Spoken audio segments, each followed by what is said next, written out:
The Joseph Sekula family in McCook have swung the door open on a business they hope will soon be taking off.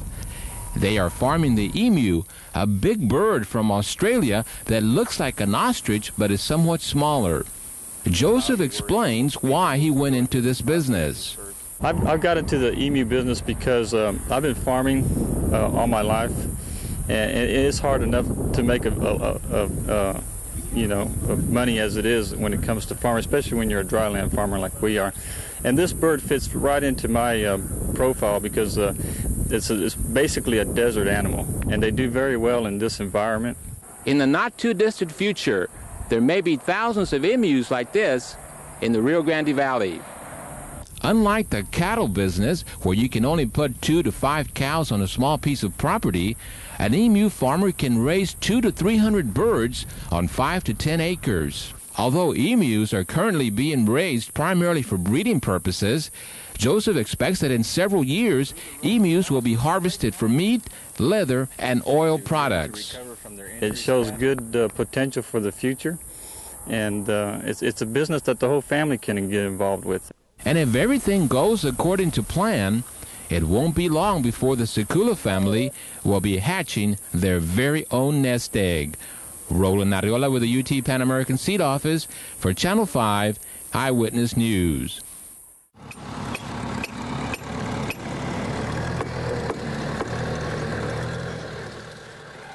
New foundations have been laid recently as a result of NAFTA, which now make it possible for manufacturing companies from Mexico to locate in the Rio Grande Valley. Select Elastics, a Mexican-based firm, recently broke ground in McAllen's Southwest Industrial Park. Alfredo Naim, president of Select Elastics, explains why the company decided to locate in the valley.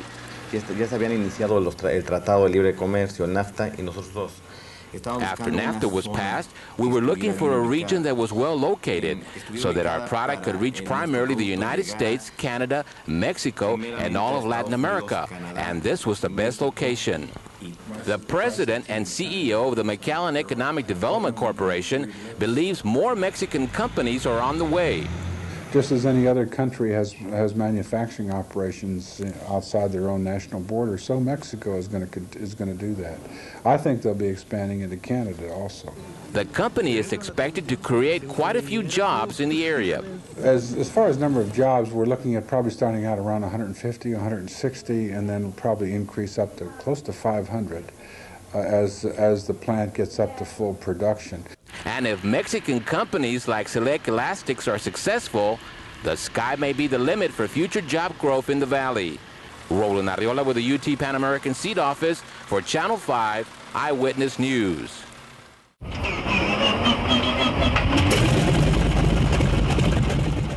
Cranking up the engine of his air tractor is part of John Houston's daily routine as he heads out to do battle with pesky insects that attack local crops. The owner of Texas Dusting Services since 1973, John explains how he got into the crop dusting business. I was in college and money was tight, and I went down to the bank, borrowed money for an airplane. I started flying charter, and I flew a young lady to Weslaco. And on the way back, I ran into headwinds and ran out of gas and landed in a football stadium in Seadrift, Texas. And a man came out and offered me a job crop dusting. Even though John Houston makes his living crop dusting, his real passion is running the Texas Air Museum. Visiting the museum is like being transported into another time and place. It contains a variety of aircraft and artifacts from previous wars, as well as an exhibit featuring the first 2 aircraft to engage in aerial combat. The first dogfight was against Ponce Villa, and we have 2 replicas of that dogfight. And then the first military action taken with military action with an aircraft was against Ponce Villa in 1916. To honor those who fought and died in Vietnam, the Air Museum is working on a memorial that will feature the top deck of the USS Iwo Jima. Roland Arriola with the UT Pan American Seed Office for Channel 5 Eyewitness News. They've been rolling out the dough at Julia's restaurant in Los Fresnos ever since Julia Castillo became the new owner. Before buying the business, the former Levi Strauss employee spent most of her time as a waitress cleaning up tables. With the help of the UT Pan American Small Business Development Center, Julia was able to make her dream come true. She was looking to purchase her building, and she was looking to do it through the Small Business Administration. And what we did for her is we actually just put a package together, a business plan. With an SBA guaranteed bank loan, Julia was able to purchase the restaurant. She describes the benefits of owning her own business. When I was a waitress, it paid, I made very little less money. And now that I became the owner, makes me feel like I'm important, I'm wanted, I'm very supported from the community. But the key to her success is customer service. Pienso que es muy cómodo el servicio. The service is very special. It is a place for the family with a very special atmosphere. We have friendly surroundings, very good food, and she's just a sweet lady. Is there any particular thing you like to eat here? Yes, I love the Mexican food, naturally. And by making customers like Governor Ann Richards happy, Julia is making sure that her business will keep on cooking in the future. Roland Arriola with the UT Pan American Seed Office for Channel 5 Eyewitness News. The sparks of industrial growth have been flying in the valley recently with the opening of a number of maquila suppliers in the area.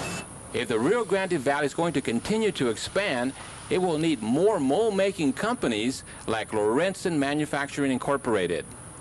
The company, which is the only full-service molding facility in the valley, is currently designing, building, and maintaining molds for several major maquiladoras. But one problem the company and others have encountered is a lack of skilled workers in the area. The future of this industry is probably in training, getting the proper personnel here in the valley. Proper apprenticeship programs within companies are fine, but the schooling, like a TSTC or Pan American, they need to implement some programs. Because of a lack of tool and die training programs in the area, companies like Lorenzen have had to recruit skilled workers from other parts of the country. It would just help the valley economy if they could provide those types of people down here, and it would help facilities decide to move down to the valley if they know the technical background is here. Unless local educational institutions gear up to produce more highly trained workers, the valley may find itself spinning its economic wheels in the future. Roland Arriola with the UT Pan American Seed Office for Channel 5 Eyewitness News.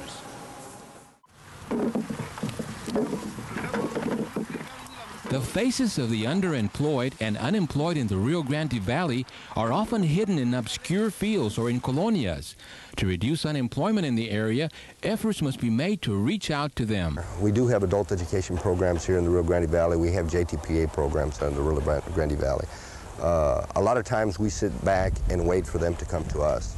And as we know, people just don't do that. I think we need to have a stronger recruitment program for those programs and have stronger outreach programs to be able to bring those people into these programs, to be able to assist them in getting their learning English or getting their GED or getting into some kind of specific training. If the valley is to make sure that the economic boom is not a bust, all of its educational and training institutions must work closely together to provide a quality workforce. We really need to make sure that all the educational institutions in the Rio Grande Valley work together to be able to create a quality workforce for the Rio Grande Valley. A coordinated effort to provide for the training needs of Valley residents will do much to shrink the unemployment lines in the future. Roland Arriola with the University of Texas Pan American Seed Office for Channel 5 Eyewitness News. This is Swiss chard.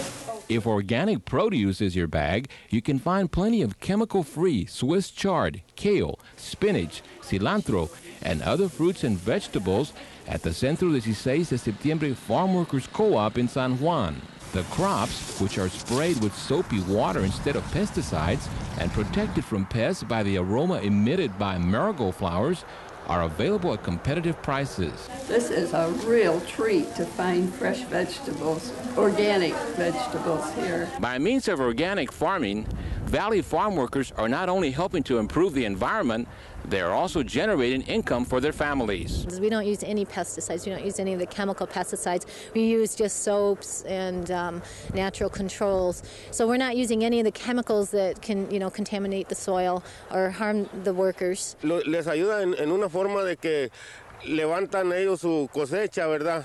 Y tienen un porcentaje de dinero en su cosechita que... The co-op helps by allowing the farm workers to keep a percentage of money from the harvest. Not only is organic produce more nutritious and better tasting, but buying it will help create a bundle of jobs for low-income farm workers in the valley.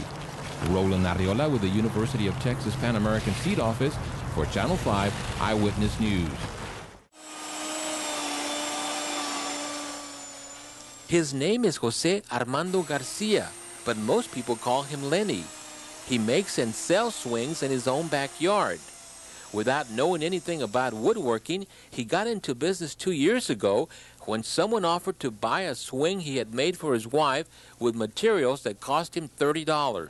By working hard, Lenny was able to convert a $30 investment into a business with sales exceeding $50,000 a year. Lenny's handmade swings are in big demand. He is currently working on Christmas orders totaling more than $10,000.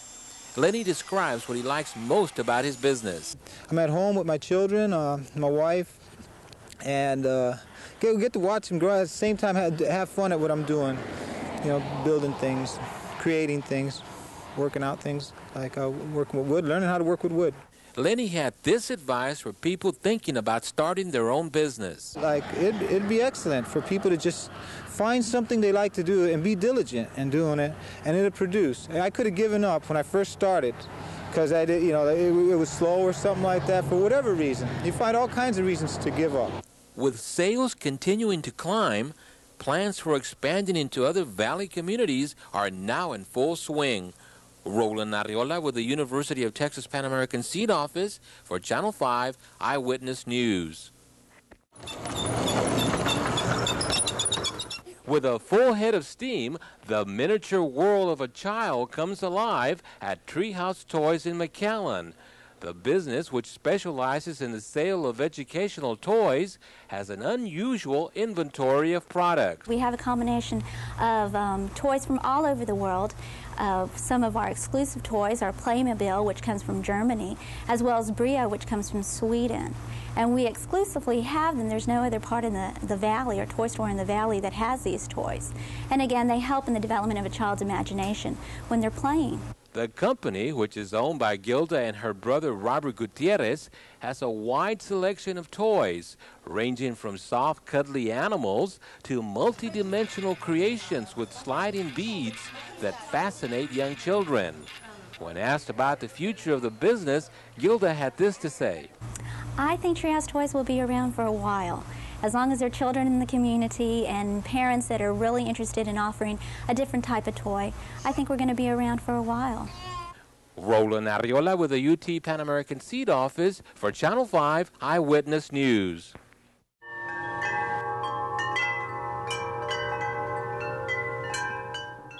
Her name is Carmen Tapia, and she's the president of Continental Connections, an import-export business in McAllen.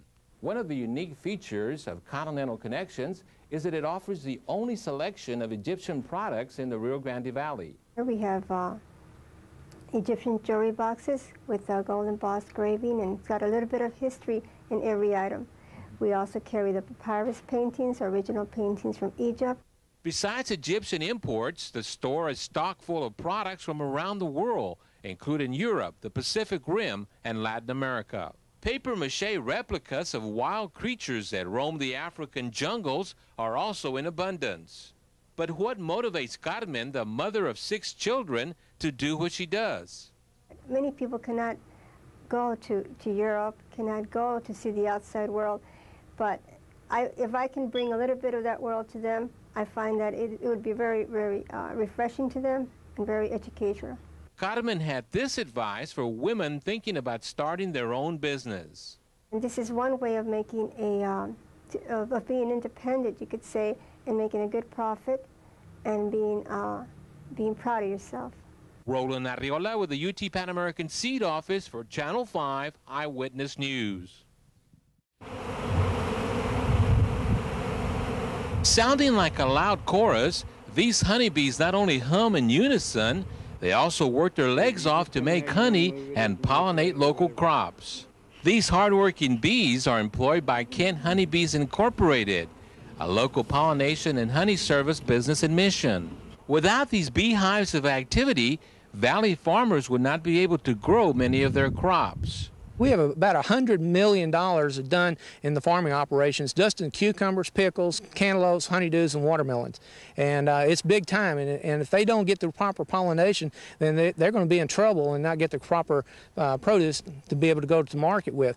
With more than 3,000 hives, Kent's Honeybees is one of the largest bee farms in the country. With the steady decline of natural bees, family-owned bee farms like this one operated by Bob, his wife Maggie, and their son Justin are becoming increasingly important. Our natural bees are being killed off because of a mite infestation. So we're ending up losing all their natural bees, and so the farmers don't have any pollination out there at all. But what does Bob most enjoy about his business? It's a family operation, and I tell you, that's been the greatest thing for us, is being able to have that operation, that we can do things together. And it's really been interesting. And the honey's good, too. Try that, Roland. You'll really like that. That's natural brush honey. That's good. Good stuff, isn't it? Roland Arriola with the UT Pan American Seed Office for Channel 5 Eyewitness News. Yeah, 4, 5, 10, and 20. Thank you. Like their parents and grandparents before them, these children are carrying on a long-time tradition. They are treating themselves to an afternoon matinee at the Border Theater in Mission.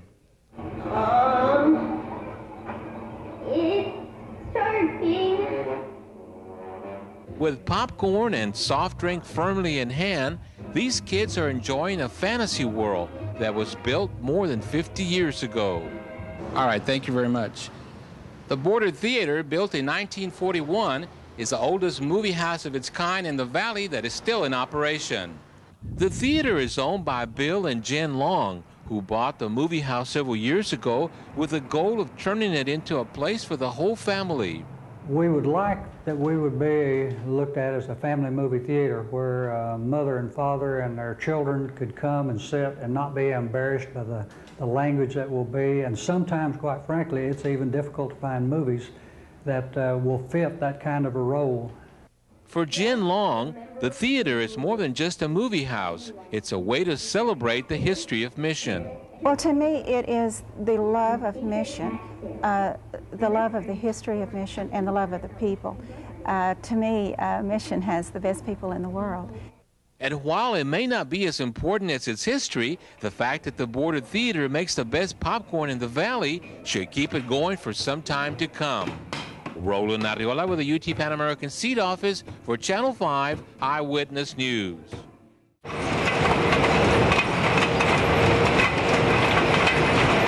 Things are really jumping this time of year as large volumes of valley-grown grapefruit are prepared for the marketplace. At Mission Shippers, they pack more than 1.2 million boxes of grapefruit each year. Mission Shippers Incorporated is owned and operated by J. Patrick Walsh and his two brothers.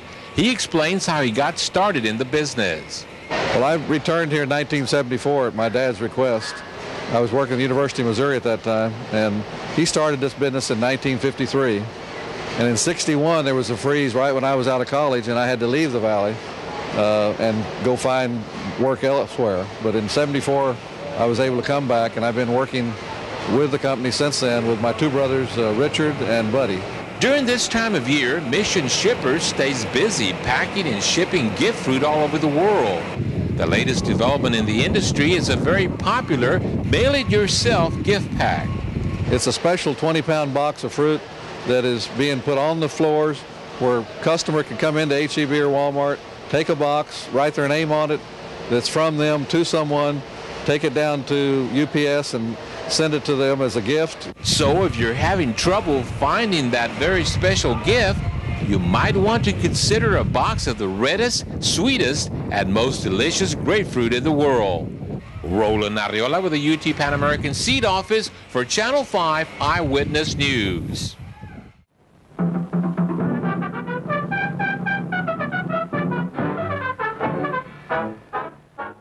Released in 1935, Vámonos con Pancho Villa rode into movie houses on a cloud of dust as one of Mexico's biggest budget films.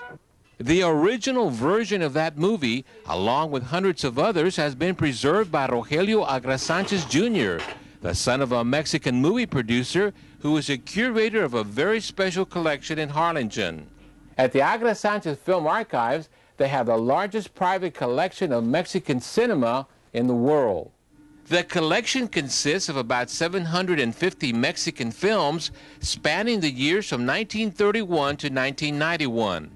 Rogelio explains why he has invested so much of his time and energy in the archives. So what I'm doing here in the Valley is trying to promote a sense of identity with this period of time, the golden age of Mexican cinema, because I think that it has so many values. The archives also contain more than 2,000 original movie posters. This has inspired Rogelio to write a book about these unique art forms in which he describes how the posters were painted. The poster artist would get stills, movie stills, black and white movie stills from the movie. There were scenes of the movie, and they would translate those photographs into an art of the poster. Because the Agra Sanchez archives have such a large selection of posters on hand, they will sometimes sell some of them to individual collectors. They don't have any plans, however, of parting with their vast collection of original films. Roland Arriola with the UT Pan American Seed Office for Channel 5 Eyewitness News.